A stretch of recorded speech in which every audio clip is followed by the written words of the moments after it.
Hello friends, आज के हमारे इस फ्री कुंडली के वीडियो में आदित्य अग्रवाल जी का नंबर हमने सेलेक्ट किया है। इन्होंने कुछ महीनों पहले हमें कमेंट किया था। कई सारे कमेंट आते हैं, आप भी कमेंट कर सकते हैं। कुछ महीने लग जाते हैं, आपका इस तरीके से आपका नंबर आ सकता है, पर कुछ महीने लग जाते हैं, तो पेशेंस हो, वही लोग कमेंट करें। तो देखिए, यहाँ पे आदित्य अग्रवाल जी का जो बर्थ चार्ट है वो हमने यहाँ पे रखा है। इनको छत्तीसगढ़ महासंबंध से इन्होंने हमें संपर्क किया है कमेंट सेक्शन में। तो देखिए, गवर्नमेंट जॉब के चांसेस है, इनका पहला सवाल है। तो देखिए आदित्य अग्रवाल जी, आपने जो गवर्नमेंट जॉब का जो हमें पूछा है, देखिए गवर्नमेंट जॉब के लिए कुंडली में सूर्यदेव की स्थिति बहुत इंपॉर्टेंट हो जाती है, क्योंकि गवर्नमेंट सेक्टर के गवर्नमेंट जॉब के मालिक सूर्यदेव है। उसके बाद हमारी कुंडली का राजयोग, हमारी कुंडली का 10th हाउस, हमारी कुंडली में चंद्रमा, ये सब फैक्टर हम देख सकते हैं। लेकिन जो मेन मेजर फैक्टर है, देखिए सूर्यदेव नीच के बैठे हुए हैं, और देखिए शुक्र से उनका परिवर्तन योग है, नीचभंग हो रहा है। लेकिन देखिए शत्रु के साथ जिस तरह नीचभंग हुआ हुआ है थर्ड हाउस के साथ, वो बहुत ज़्यादा पावरफुल आपको रिजल्ट नहीं दे पाएगा गवर्नमेंट सेक्टर में, ठीक है। तो देखिए गवर्नमेंट सेक्टर में वो नीचभंग इतना ज़्यादा हेल्पफुल नहीं हो पाएगा, ऐसा लग रहा है चार्ट देखकर। तो देखिए यहाँ पे चांसेस थोड़े कम बन रहे हैं।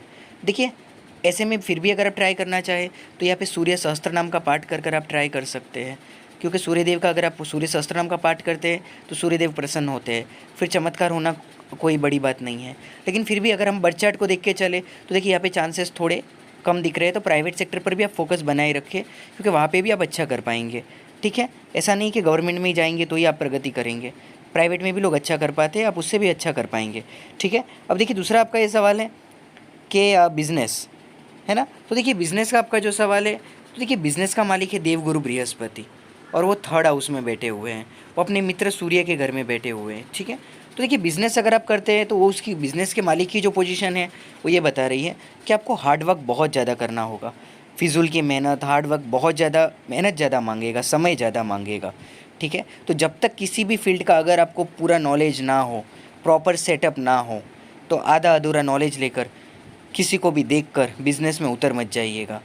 क्योंकि देखिए ये छोटी जहाँ, अब देखिए आप लोग कुंडली के लिए 500, 1000, 1000 रुपया बचाने के लिए कमेंट करके कुछ महीनों तक वेट करते हैं आप लोग, ठीक है। आप 1000 रुपया बचाने के लिए कुछ महीनों तक वेट करते हैं, लेकिन धंधे में एक साथ आपका लाखों रुपया चला जाता है, आपका सेविंग्स चला जाता है, लाखों रुपए का कर्जा करके लोग धंधे में लगाते हैं, वो लाखों करोड़ों रुपया चला जाता है। बाद में फिर वो हमारे पास आते हैं कि सर आपने बोला था, लॉस लग गया, ठीक है। तो देखिए आप लोग एक सलाह लेने के लिए जब यह इतना बचत करें तो देखिए वहाँ पे तो आपको कितना 10 बार सोचना चाहिए बिज़नेस में पैसा लगाने के लिए, क्योंकि आपका जो थर्ड हाउस में जिस तरीके से बिज़नेस का मालिक गया है, वो वहाँ पे आपको गलत फैसला लिया तो आप फालतू की मेहनत में, फालतू की फिजूल की मेहनत, फिजूल की ट्रैवलिंग्स, तो फालतू की एक्स्ट्रा हार्डवर्क और उसके सामने रिटर्न्स कम में फंस जाएंगे।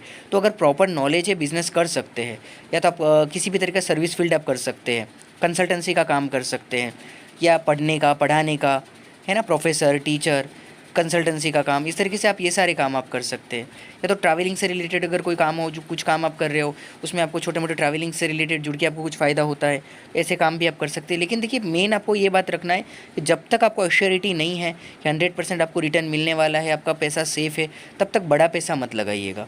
बिज़नेस के योग है, वरना मैं मना कर देता, ठीक है। तब तक प्राइवेट जॉब कर रहे हो तो बेस्ट है, ठीक है, उसमें कोई दिक्कत की बात नहीं है। आपने पूछा था कौन सा बिज़नेस ठीक रहेगा, वो भी मैंने आपको बता दिया।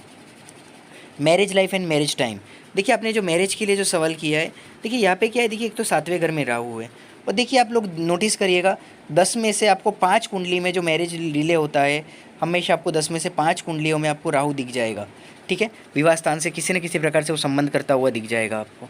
तो यहाँ पे देखिए आपके 7वें घर में राहु है, और उससे भी बड़ी बात यह है कि वो अपनी नीच की राशि में है।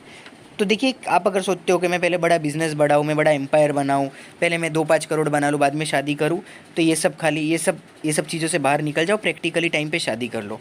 ऑलरेडी आप देखिए 31 साल के हो चुके हैं, ठीक है। इस तरीके से आप ज़्यादा डिले करेंगे तो 5th हाउस भी आपका ख़राब है, सूर्य नीच का है, अंगारक योग भी है, फिर संतान इतना डिले आप लोग कर रहे हैं, संतान में कॉम्प्लिकेशन आ सकता है। तो सही समय पर शादी कर लेना चाहिए, कुंडली मिलाकर करना चाहिए, लेट शादी का योग है। और देखिए दूसरा नीच का ग्रह है वहाँ पर 7th हाउस में, तो थोड़ा सा आपको मैरिज लाइफ में एडजस्ट भी करना होगा।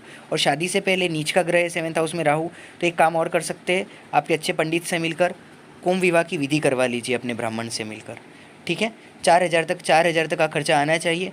कोई 10, 11,000, 15,000 मांगता है तो उन्हें मना कर दो, हाथ जोड़ दो उनको। कोई दूसरा ब्राह्मण से मिलो और 3-4 हज़ार तक जो करके देता है, वो 4,000 तक का खर्चा वाजिब है, सामान के साथ 4,000 रुपये में करके जाते हैं, अगर जेन्युइनली कर काम करना है किसी को तो, ठीक है। तो चलिए यहाँ पे आपको रत्न भी मैं बता देता हूँ। एक अच्छी क्वालिटी का पन्ना रत्न पहनो, आपके भाग्योदय के लिए बहुत मददगारक साबित होगा। आपका लग्नेश का ही रत्न है, ठीक है। लग्न में वैसे भी चंद्र केतु का ग्रहण योग है और उसमें भी केतु नीच का है। या तो कई सारी बातें हैं, लेकिन अभी वीडियो बहुत लंबा हो जाएगा। मेन हमने जो क्वेश्चन है वो ले लेते हैं। फ्री सेशन है ये, तो एक लिमिट होती है फ्री वीडियो की, तो ठीक है। तो आप एक तो ये अच्छी क्वालिटी का पन्ना पहनिए और एक यहाँ पे आप अच्छी क्वालिटी का उपल भी पहन सकते हैं, फ़ायदा होगा आपको। जो रत्न आपको बताए, जो उपाय आपको बताए, ये करिए, इससे फ़ायदा होगा। सूर्यदेव को डेली जल चढ़ाइए और 21 रविवार के व्रत करिए। ये सब उपाय करने से आपको फ़ायदा होगा। चलिए, चैनल को ऐसे ही लाइक शेयर सब्सक्राइब करिए। आप लोग को ऐसे इंटरेस्टिंग वीडियोस मिलते रहेंगे। और जो लोग अपनी कुंडली दिखाना चाहते हो कमेंट करिए, कुछ महीनों में नंबर आएगा, पेशेंस हो वही लोग कमेंट करें फ्री में दिखाने के लिए। और जिन्हें अर्जेंट हो वो लोग व्हाट्सअप पे फ़ीस पे करके दिखा सकते हैं। अर्जेंट में 3-4 दिन में नंबर आ जाता है फ़ीस पे करने पर। चलिए, मिलते हैं अगले वीडियो में। धन्यवाद।